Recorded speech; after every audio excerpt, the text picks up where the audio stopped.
one day. Rome lost an army. The news reached Rome, and everything froze.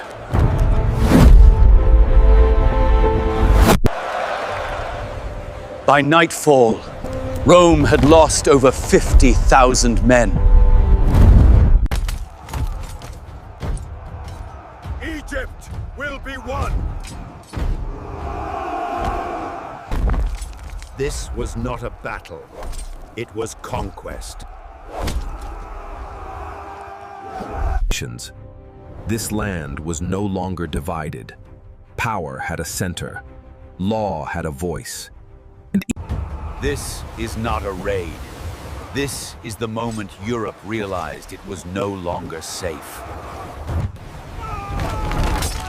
The road went low in the water, fast, and without signals. No declarations. This moment did more than destroy a place. It destroyed certainty. After this, nothing felt safe the same. Rome was not built to impress. Rome was built to control.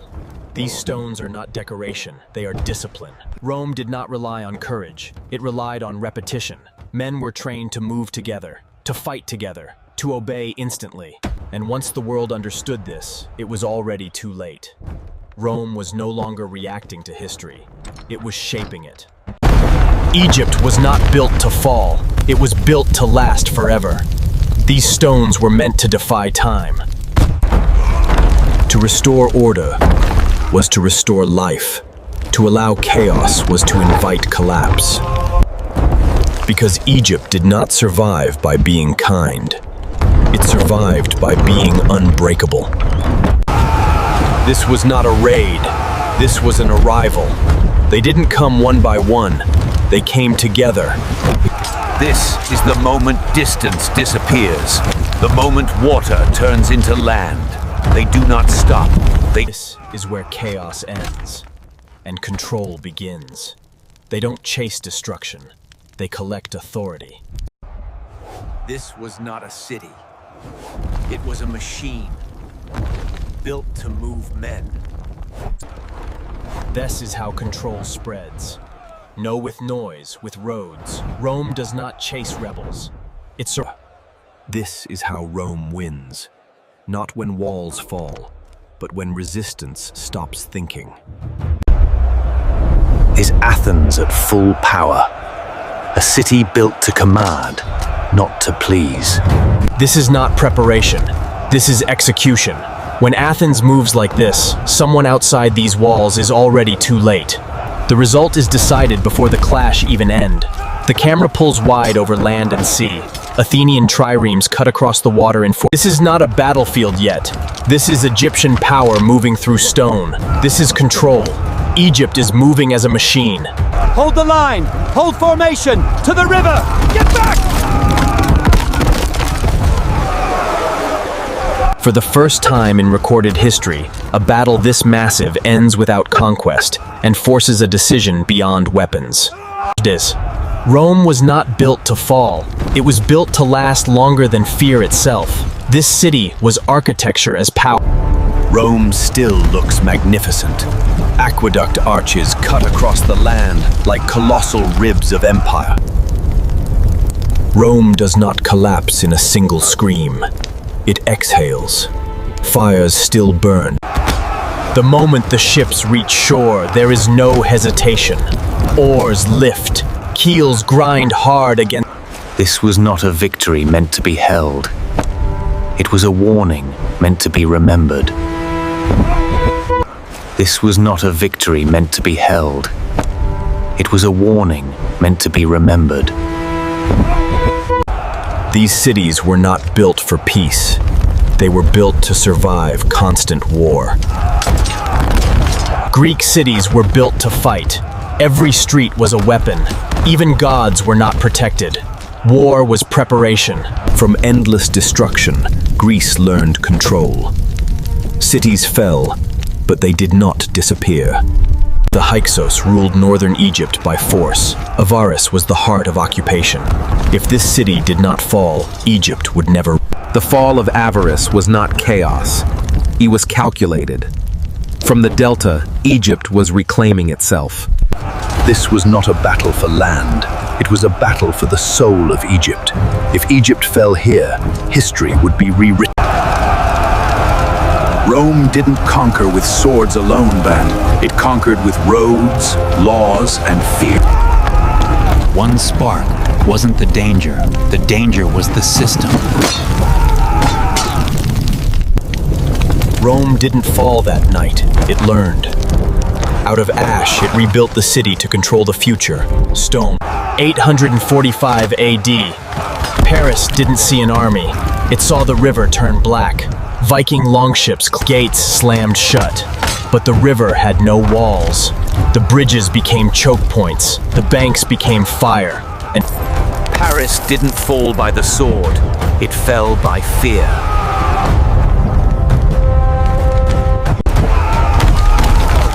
Battle called there, Sparta destroyed the Athenian. When the ships were gone, Athens was no longer a city. It was a cage. Athens did not fall in battle. It collapsed in silence. after driving the Hyksos out of Egypt, the war did not end. They fortified Sharuhen, the last. Egypt did not fight only for land. It fought for order, for gods, for life itself. And it would. When Sharuhen fell, the Hyksos ended, not with a single blow, but with the return of order. Rome did not conquer Italy in one war. It broke it city by city, until nothing stood outside its control. Rome did not leave conquered cities behind. It stayed, it watched, and it made obedience permanent.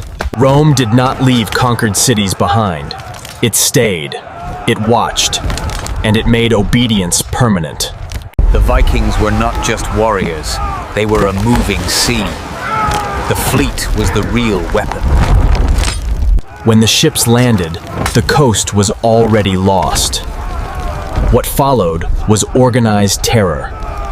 When the ships landed, the coast was already lost.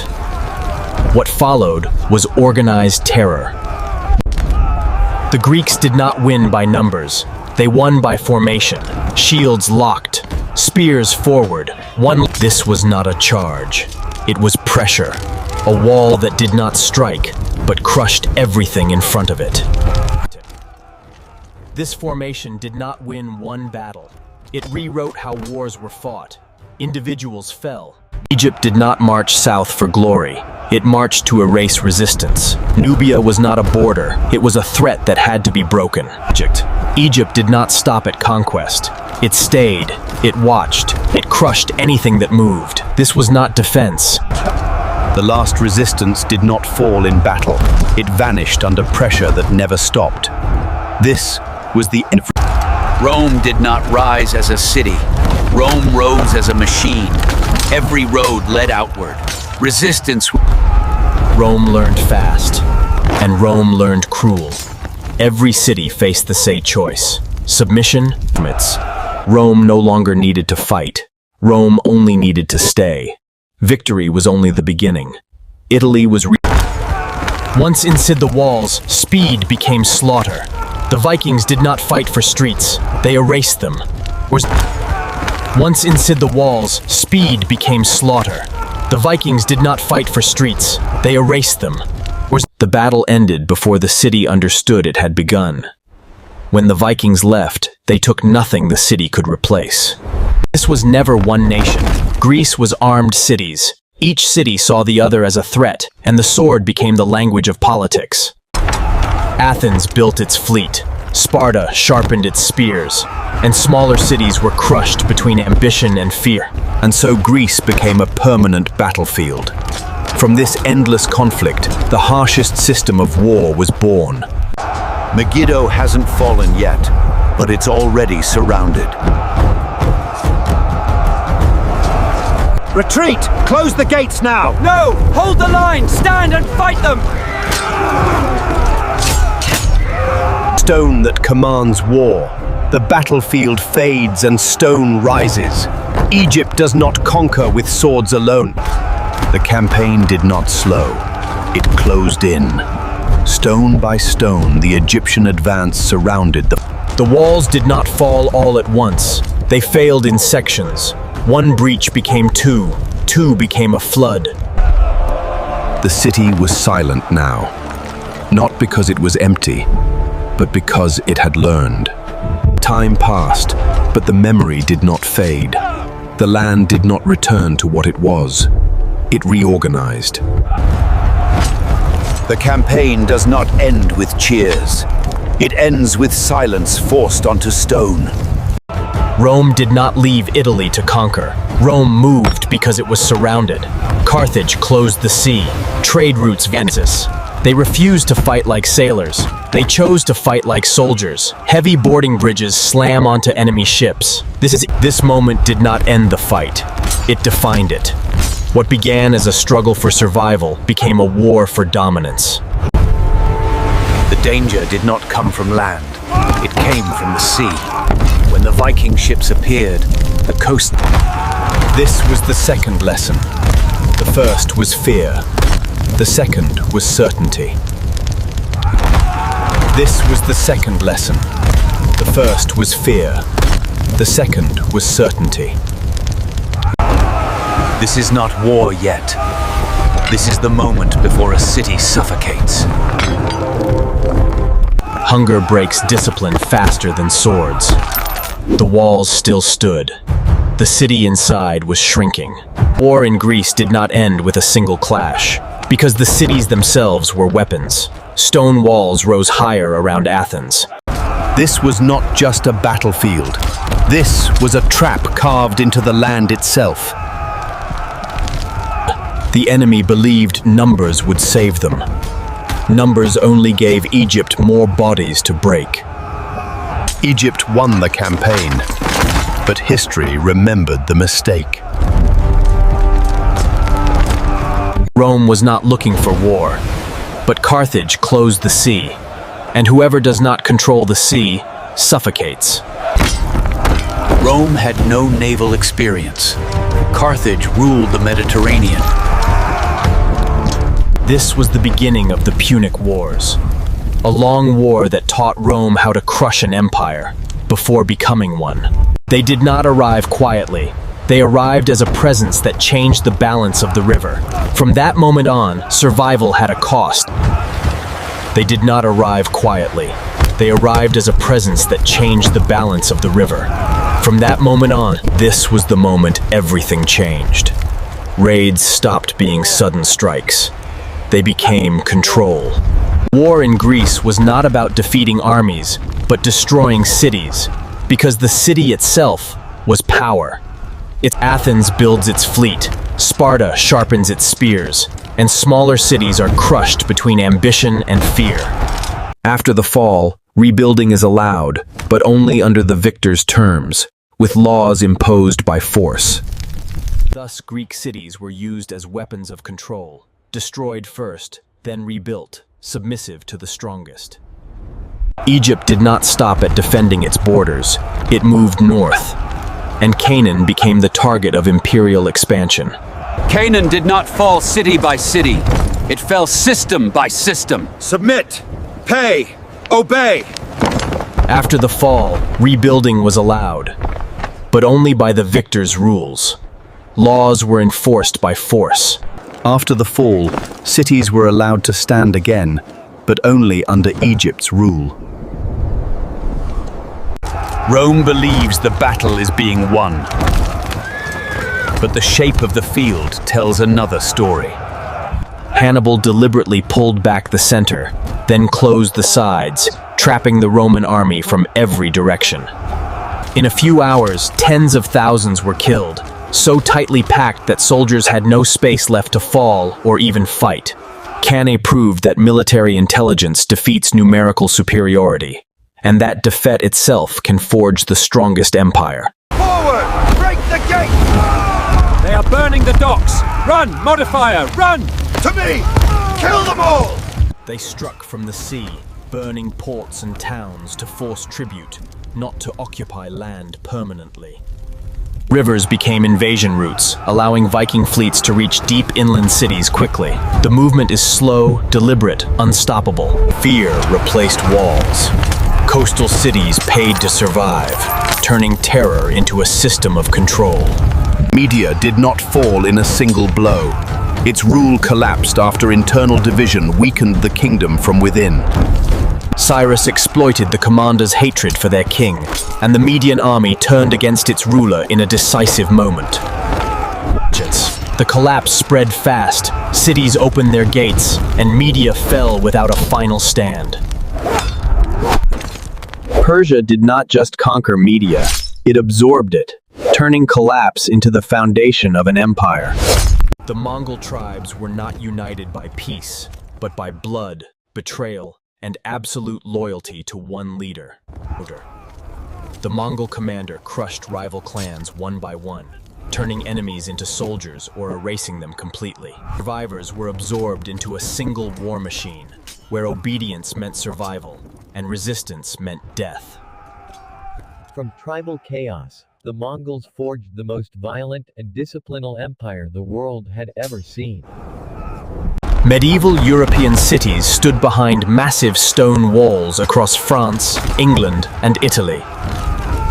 Armies surrounded these cities, cutting food, water, and trade routes for months. The siege does not begin with battle. It begins with silence. Disease and panic spread faster than weapons, collapsing resistance behind thick stone walls. The enemy Disease and panic spread faster than weapons, collapsing resistance behind thick stone walls. Greece did not fall to a sudden foreign invasion. It collapsed from internal conflicts between rival city-states. Athens and Sparta were exhausted by wars, and the cities lost the ability to defend together. Macedon advanced quietly, exploiting division to impose control city by city. Thus ended the age of free city-states, as Greece shifted from independent power to controlled land. Egypt did not stop at controlling Canaan. It faced rebellious cities protected by massive stone fortresses. The Egyptian army moved fast, striking the fortresses before they could become long-term centers of resistance. The walls were torn down, the garrisons wiped out, and rebellious cities were removed by force, not negotiation. By this destruction, Egypt secured its rule in Canaan, proving that fortresses cannot protect against imperial wrath. This is not conquest.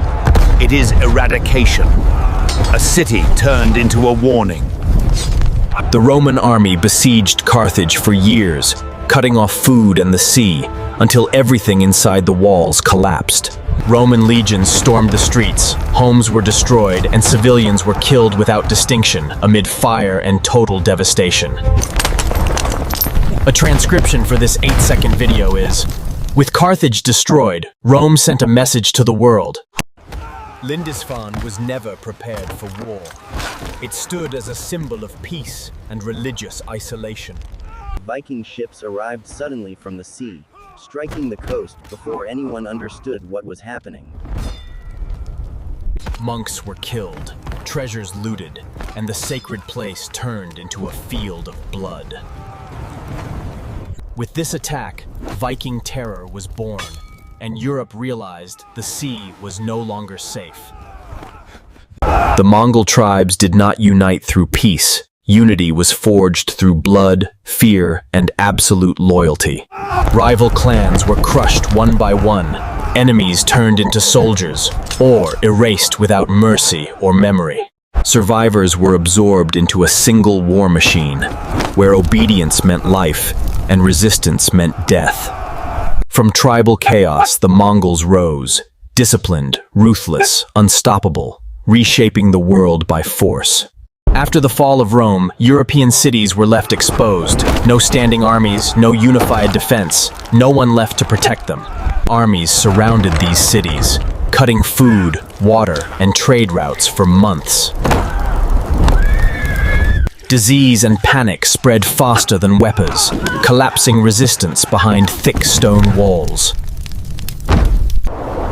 In the Middle Ages, cities fell to isolation long before armies crossed their gates.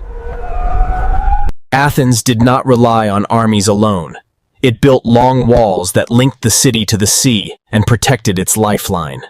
These walls allowed the city to endure siege, while food and ships kept arriving from Piraeus. But Athens's total reliance on the sea made it vulnerable if naval control was ever lost. Walls became a symbol of defensive brilliance and of its deadly limits. Babylon did not fall through direct war, but through a deception that opened the gates of the greatest city in the east. The Persians diverted the river and entered the city at night, while the guards drowned in negligence. The walls never rose, no alarms were sounded, and Babylon fell before it realized it was invaded. With the fall of Babylon, a new age was born, proving that intelligence defeats even the greatest fortresses.